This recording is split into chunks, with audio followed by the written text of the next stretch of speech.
દાહોદના ઝાલોદ તાલુકામાં એરપોર્ટ સર્વેની કામગીરીથી ખેડૂતોમાં રોષ. કોરિડોરમાં જમીન છીનવી લીધી, હવે એરપોર્ટમાં જમીન છીનવી લેશે. કલેક્ટર સમક્ષ ખેડૂતોની વેદના. દાહોદ જિલ્લાના ઝાલોદ તાલુકાના 14 ગામોના ખેડૂતો આજે પણ કોરિડોર હાઈવેની કામગીરીને લઈને મૂળભૂત સુવિધાઓ માંગી રહ્યા છે. ઝાલોદ તાલુકાના 14 જેટલા ગામોના ખેડૂતોની ખેતીલાયક જમીન અને મકાનો કોરિડોર હાઈવેમાં જતા રહેતા તેઓએ છેલ્લા કેટલાય સમય સુધી વિરોધ નોંધાવ્યો હતો.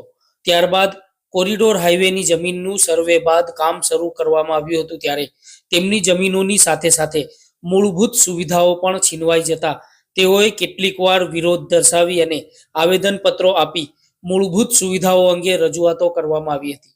એક દિવસ 14 ગામના ખેડૂતોએ મીરાખેડી ગામે ભેગા મળી કોરિડોર હાઈવેની ચાલી રહેલી કામગીરી બંધ કરાવી હતી, ત્યારે પોલીસે સમાધાનનો માર્ગ અપનાવી અસરગ્રસ્ત ખેડૂતોને મૂળભૂત સુવિધાઓ આપવા જે તે વિભાગને બોલાવી અલગ અલગ ગામોમાં મૂળભૂત સુવિધાઓ અંગેનો સર્વે કરવા આશ્વાસન આપવામાં આવ્યું હતું. પરંતુ તે સમયે પણ અધિકારીઓ સમય ચૂકી જતા ફરી ખેડૂતોએ વિરોધ દર્શાવી અને કોરિડોર હાઈવેનું કામ બંધ કરાવવાની જાહેરાત કરતા ફરી પોલીસે સમાધાનનો માર્ગ અપનાવી અને મૂળભૂત સુવિધાઓ અંગેનો સર્વે અલગ અલગ ગામોમાં કરવામાં આવ્યો હતો. જોકે હવે ફરીવાર ઝાલોદ તાલુકાના ટાઢાગોલા, ગુલતોરા, શારદા અને છાયણ ગામમાં એરપોર્ટ સર્વેની કામગીરી વહીવટીતંત્ર દ્વારા કરવામાં આવતા ખેડૂતોમાં વિરોધનો વંટોળ ઊભો થયો હતો, જેમાં એરપોર્ટ બનીને તૈયાર થાય તે પહેલા ખેડૂતોએ પોતાની જમીનો બચાવવા કલેક્ટર પાસે રજૂઆત કરી આવેદન આપ્યું હતું. ત્યારે ખેડૂતોએ એરપોર્ટ સર્વેની કામગીરી અટકાવતા જિલ્લા કલેક્ટર યોગેશ નિરગુડે અને સર્વેની ટીમ રવિવારના દિવસે ઝાલોદ તાલુકામાં દોડી આવી હતી અને 4 ગામના ખેડૂતોને આશ્વાસન આપવામાં આવ્યું હતું, જેમાં જિલ્લા કલેક્ટર દ્વારા જણાવવામાં આવ્યું હતું કે એરપોર્ટ સર્વેની કામગીરી શક્ય પડતી સરકારી જમીનમાં કરવામાં આવશે, પરંતુ જરૂર પડશે તેવા સમયે ખેડૂતોની જમીનો ઓછામાં ઓછી જમીનોને એરપોર્ટમાં સમાવેશ કરાશે તેમ જણાવવામાં આવ્યું હતું. અને ગામના લોકોને પણ જણાવ્યું હતું જિલ્લા કલેક્ટરે કે તમારી ખેતીની જમીનો અને ગામની જમીનો એરપોર્ટ સર્વેમાં નહીં આવે. બનતી કોશિશમાં સરકારી પડતર જમીન ઉપયોગમાં લેવાશે, પરંતુ હા, સરકારી પડતર જમીનની સાથે ખેડૂતોની જમીન ઓછામાં ઓછી જાય તે માટેના પ્રયાસો પણ કરવામાં આવી રહ્યા છે.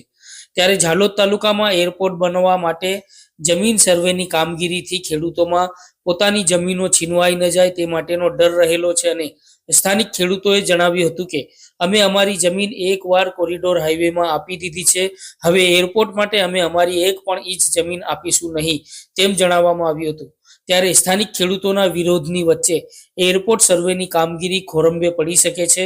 ત્યારે આગળ સર્વેની ટીમ કેવા પ્રકારનું સર્વે કરે છે, સરકારી જમીનનો ઉપયોગ કરાય છે કે પછી કોરિડોર હાઈવેમાં જમીન જવા પછી ફરીથી ખેડૂતોની જમીન એરપોર્ટમાં જાય છે, તે તો આવનાર સમયમાં ખબર પડશે.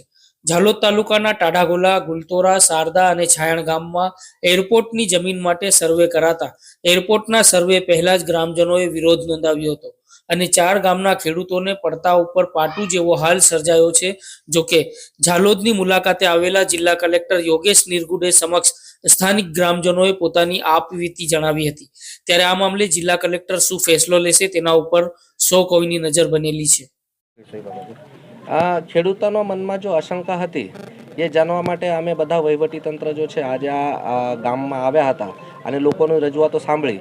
કોઈ પણ એરપોર્ટ બનાવવાનું હોય તો એનું લગભગ આજુબાજુના 15 કિલોમીટર એરિયાનું સર્વે કરાવવું પડતું હોય, પરંતુ क्या है कि એર સ્ટ્રીપ जो છે એ લિમિટેડ એરિયામાં જ થતી હોય છે, પરંતુ લોકો સર્વે કરાવી રહ્યા છે તો એ આપણી ખેતીની જમીન ન જાય કે ગામની કોઈ જમીન ન જાય એના માટે લોકોના મનમાં શંકા હતી. તો એનું નિરસન કરવા માટે જ અમે અહીંયા આવ્યા હતા સર. આને લોકોને પણ પ્રોપરલી સમજાવવામાં આવ્યું છે કે જો પણ સર્વે થશે સર્વેમાં કોઈ પણ વ્યક્તિ નહીં લાવે અને ખેડૂતોની ઓછામાં ઓછી જમીન જાય કે જ્યાં સુધી શક્ય હોય ત્યાં સુધી સરકારી જમીનનો ઉપયોગ કરીને જ એરપોર્ટ બનાવવામાં આવે એ માટે અમે પ્રયત્ન કરીશું.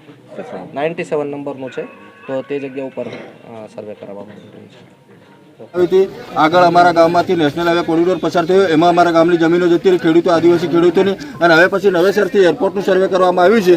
એ એરપોર્ટના સર્વે માટે અમારા ગામની જમીનો લેવામાં આવે છે એનો અમે તદ્દન વિરોધ કરીએ છીએ, સખત વિરોધ કરીએ છીએ. અમારા ગામની જમીનો જે રહેણાંક મકાનોનો અને ખાનગી સર્વે નંબરો છે એમાંથી અમે જમીન એરપોર્ટ માટે આપવાના નથી.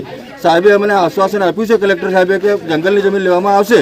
જો જંગલની જમીન લેવામાં આવે તો અમને મન દુઃખ નથી, ગામમાં અમે જમીનો આપવાના નથી, કારણ કે એના માટે અમારે આજીવિકા છીનવાઈ જાય છે.